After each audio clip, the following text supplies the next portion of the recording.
자, 17번째 물건 보시겠습니다. 17번째. 17번째 물건은 울진의 바닷가에 있는 거예요.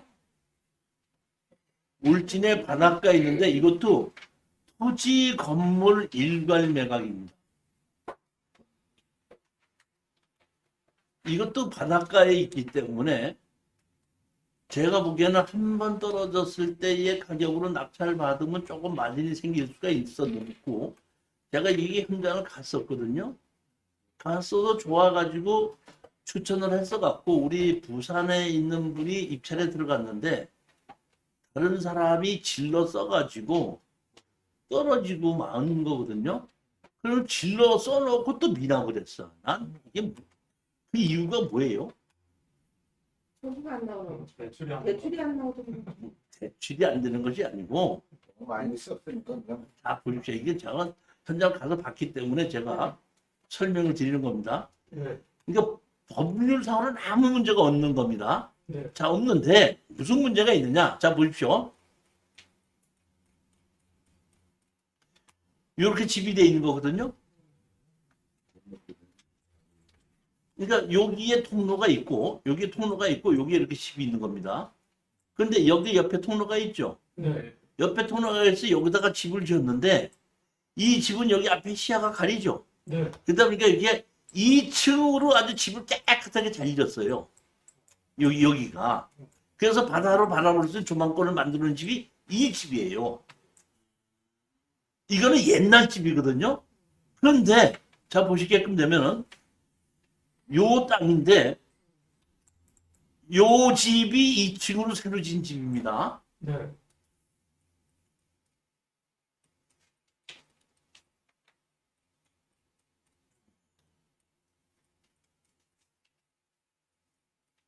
여기서 보면은 이 집이라고 지금 경매가 나오고 동그라미 쳐준 거 있죠? 요 뒤에 2층 집 보이죠? 네. 네. 이건 뒷집이에요. 그러니까 이 앞에서 이렇게 보면 이 2층 집이 전부 다 내 그런 집이고요. 이거 아니야. 이 집은 아니야. 이건 뒷집입니다. 그러니까 뒤편에 옆에서 가서 보면 이 집이야, 이 집.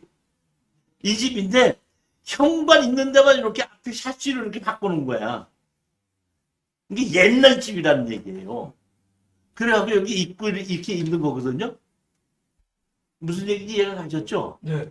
그러니까 집이 이걸로 착각을 해서 이렇게 좋은 집이라고 생각하면 안 되는 건데 내가 뭐 여기서만 보고 이것만 보고 어떻게 한다? 바닷가잖아요. 바닷가도 이렇게 바닷가고 여기 오른쪽 위쪽에 가서 보면 포구가 있고 여기는 무슨 부산 어촌마을 체험마을 뭐 이런 것도 있어서 바닷가에서 뭐 이렇게 체험하는 곳이 있고 여기 뭐 그런 곳에 있어갖고 여기 마당만 나오면 바로 어떻게 한다? 모래사장이에요. 보면 바다고. 그러니까 바닷가까지 가는데 한 2, 30m밖에 안 돼. 좋은 건 틀림 없다 이런 얘기예요. 그런데 아까처럼 그렇게 감정가에 질르면 내가 살기 위한 집은 돼. 그 가격, 현재 가격이야 그게. 그러니까 팔 사람은 마진이 없는 거야. 그러니까 지금 보면은 현재 가격에서 조금만 더 써가지고 낙찰 받으면은 이게 한 번 더 떨어지지 않고 지금 한 번만 떨어졌을 때 그 정도로 해야지 한 2천만 원 정도 마진을 볼 수가 있는 건데 질러서 쓰다 보니까 마진이 없다 이런 얘기입니다. 이게 만약에 그 부수고 다시 우리 2층 집을 지으면 뒤에서 문제가 될 수 있나요? 뭐 아무 문제 될 거 없죠. 뭔가. 문제가 없어요. 문제 될 건 없죠.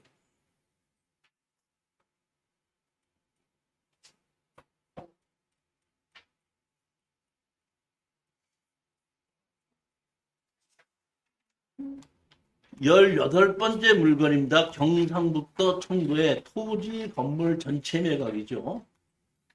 1억 700인데 뭐죠? 3,600만 원까지 떨어졌죠. 떨어졌어.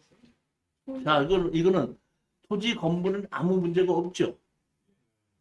대항력이 있는 인체인도 없고 아무 문제가 없죠. 그럼 이걸 낙찰 받으면 누가 팔아줘야 된다 그랬죠? 공인중개사가 팔아줘야 된다 그랬죠?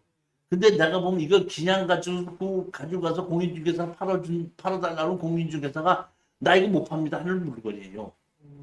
왜 그러냐? 그 이유가 이렇습니다. 이래서 그렇습니다. 여기가 보게끔 되면 이렇게 큰 공장이 있죠. 공장에 내가 보기엔 기숙사와 창고로 쓰고 있던, 그러니까 공장에 같이 속해 있는 건물이야. 그런데 공장 경매 따로 요 따로 이렇게 있다 보니까 이 집에 들어가려면 이 공장 마당을 통해서 들어가야 돼요. 그럼 여기 얼핏 보면 여기 도로가 이렇게 있죠. 여기 보면 도로가 있죠. 근데 이 도로와 이 도로는 여기 축대를 쌓아갖고 높아요. 그렇기 때문에 여기의 레벨과 여기 레벨이 달라요. 그러니까 여기는 이쪽으로 해서 일로 못 들어가고 일로만 통해서 일로 들어갈 수가 있는 거라는 얘기예요. 그러니까 이 남의 저기 막 공장 마당을 통해서 들어가야 되는 집을 공인중개사한테 팔아달라면 팔아줘 못 팔아줘? 못 팔죠. 자 그러면 내가 이걸 사면은 내가 이 공장 주인이 못 들어오게 막어 못 막어? 막을 수는 있죠. 그렇지만 우리가 반대로 소송을 해서 막지 못하게끔 만들어 놓을 수 있습니다. 판결문. 그러니까 막지 못하고 쓸 수 있다는 건 판결문을 받아야지 공인중개사가 팔아줍니다. 그러니까 이거는 내가 보기엔 이래요. 우리가 낙찰 받으면 이게 아마 여기서 막을 거야. 아마 여기 대문이 있으니까. 공장 대문이 있으면 못 막잖아요. 그러니까 소송을 해갖고 막지 못하게 판결문을 받지 않습니까? 그러면 이 공장에서 할 수 없이 사야 되는 거야, 이거는. 이해가 가셨습니까? 여기 보면 이렇게 창고가 있고 위에 집이 있지? 이렇게 돼 있죠? 이 공장을 통해서 이렇게 들어가는 거라 이런 얘기인데, 여기, 요 위가 어떻게 한다? 위에 있는 도로예요. 그러니까 이 도로는 요 위에 있기 때문에 밑에 있는 이 집으로는 들어올 수가 없다. 그러니까 이 집에 들어가는 거는 이 공장 대문을 통해야지만 들어온다, 이런 얘기예요. 그러니까 공장에서 대문 잠그면 들어가 못 들어가? 못 들어가기 때문에 가격이 떨어지는 겁니다. 이해가셨습니까? 그렇기 때문에 이걸 낙찰받으면 바로 이거는 주의 토지 통행권으로 다시 소송을 해서 막지 못하게끔 만들어 놓고 가면은 할 수 없이 이 공장에서 이걸 다시 싸게 살려고 했을 거야. 야, 이건 누가 그랬냐? 한 번 더 떨어지면 우리가 사야지 했는데 다른 사람이 샀어? 그럼 우리가 막아버릴게. 막았어? 판결문 내려가고 틀래. 그럼 뭔 사람들이 이 집 쓴다고 막 자기네 마당 다 돌아다녀. 할 수 없이 공장에서 이거 다시 사야 되는 거야. 이해가 가셨죠? 네.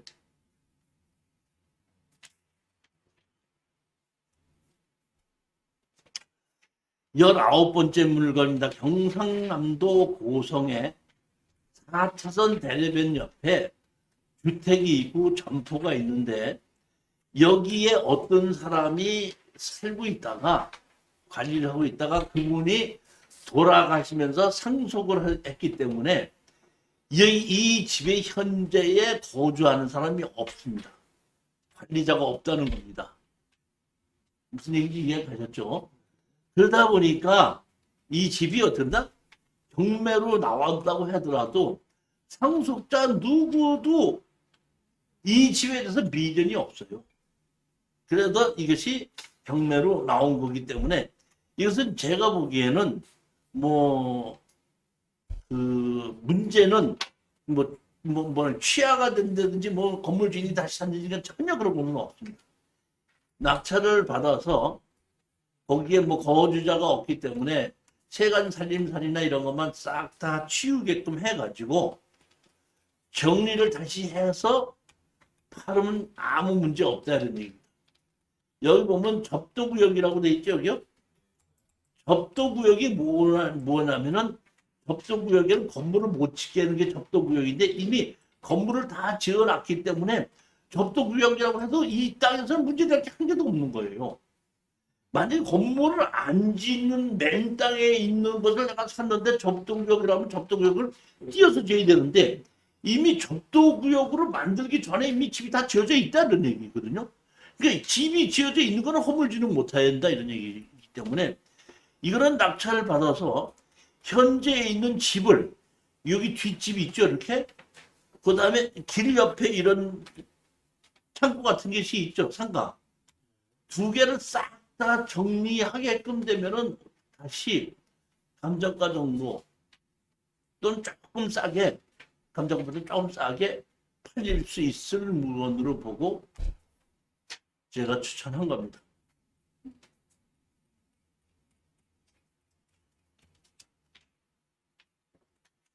진주의 물건입니다. 이거 제가 예전에도 한번 추천한 물건인데 토지 지분이고 건물 전체 매각이죠. 그렇죠? 근데 이게 토지 지분이 아니라 이거는 구분 소유이기 때문에 토지가 넓은 곳에 구분 소유로 내가 갖고 있는 거기 때문에 아파트의 토지 지분하고 똑같은 겁니다. 그렇기 때문에 여기서는 토지 건물 전체 매각으로 봐도 아무 문제가 없다는 얘기입니다. 단 여기에 있는 것은 무슨 문제가 있냐면 여기에 지목이 상업지역이거든요. 근데 주거용으로 쓰고 있다 보니까 감정 가격이 상업적으로 감정이 됐다면 조금 높을 수가 있겠죠. 이해가 가셨죠? 근데 상업지역인데 상업용 건물로 쓰지 않고 그냥 일반 주택으로 쓰고 있다는 겁니다. 그렇다고 하더라도 또 1억 1,000짜리가 4,800까지 떨어졌으면 충분하게 투자 가치가 있다고 보는 겁니다. 주인이 건물이 이석준이 혼자죠. 토지는 여러 명이 같이 갖고 있죠. 여러 명이 아니라 9명입니다. 제가 보면 9명이 이렇게 같이 갖고 있는 겁니다. 자, 보시겠습니다. 항공사진을 보시겠습니다. 항공사진을 보시게끔 되면 이렇게 보면 집이 이렇게 잘라져 있고 이렇게 잘라져 있고 이렇게 자르고 이렇게 잘라져 갖고 하나 둘 셋 채 하나 둘 셋 채 하나 둘 셋 채 해서 요 집이 경매로 나온 겁니다. 그러니까 여기 이 땅 지분이 전체의 지분으로 갖고 있는 거예요. 이거 구분 소유라는 얘기거든요. 그러니까 이런 집들은 이 바깥으로 그냥 출입을 하는 겁니다, 이게. 그리고 여기 골목을 하나 만들어서 이 집하고 이 집하고 이 집하고 이 집, 네 집이 이 골목을 이용해서 쓰는 겁니다, 지금. 사실 제가 보게끔 되면 이것이 뭘로 내냐면 용도로 지역이 뭐죠? 상업지역이죠. 사실 제가 이거 만약에 이걸 산다 그러면 이걸 사가지고 9명이 어떻게 한다? 다 모이자 그래갖고 이것은 주택법이 아니라 상업지역이기 때문에 건축법에 의해서 주상복합을 지어도 되는 겁니다. 1층, 2층은 상가로 짓고 3, 4, 5층은 어떻게 한다? 아파트를 지어가지고 위층 몇 개는 9층은 이제 지주들이 살고 위층은 저기 분양을 하고 밑에 점포도 어떻게 한다? 분양하자 해도 가능한 겁니다. 이걸 왜 안 사는지 나는 이해가 안 가.